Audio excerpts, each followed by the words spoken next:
You ever sit down after a long day and think, man, I'm working harder than ever, but somehow I'm still falling behind? Like, I get my paycheck, and before I even blink, rent, groceries, bills, it's gone. Prices keep climbing, and everything feels shaky, like the ground's moving under your feet. The government keeps repeating, the economy's strong. Banks smile and say, your money's safe. But honestly, do you believe that? Because I don't. Not anymore. Something's shifted. People aren't just doubting politicians or banks, they're doubting money itself. And that's dangerous, because money only works if we all play along, if we all believe in the story. And right now, that story feels like it's cracking. Here's the wild part, money was never real in the first place. It's basically a collective story we tell each other.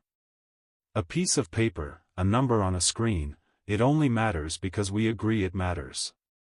My dad once told me about 1971, when Nixon took the dollar off the gold standard. Before that, every dollar was backed by gold, something you could actually hold. After that? Just paper. Just trust. And for a while, people believed.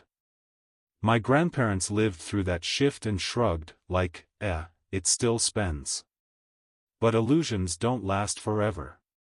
Because once trust disappears, money is just ink and pixels.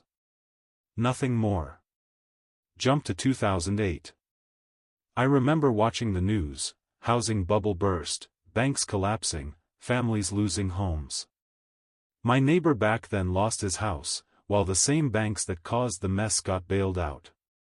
That's when people started whispering, wait, what even is money?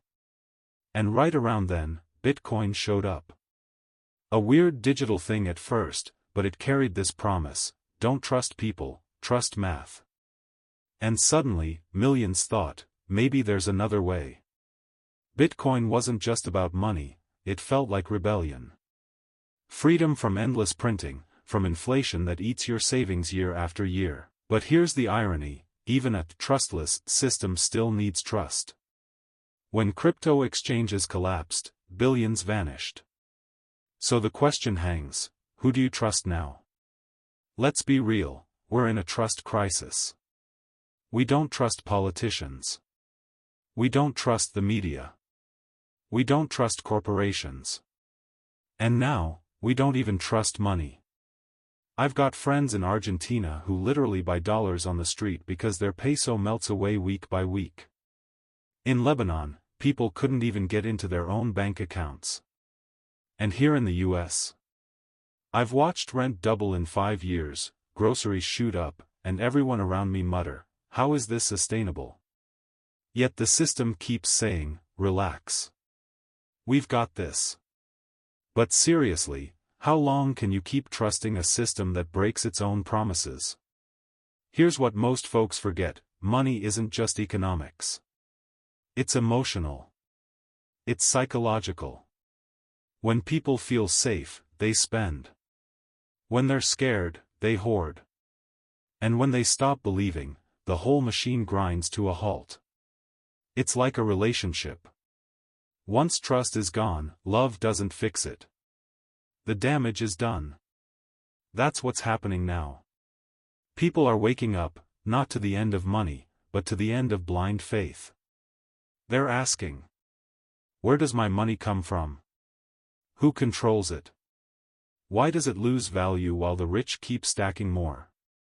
And those questions scare the system more than anything. Because when people stop trusting money, the system doesn't reform. It clamps down.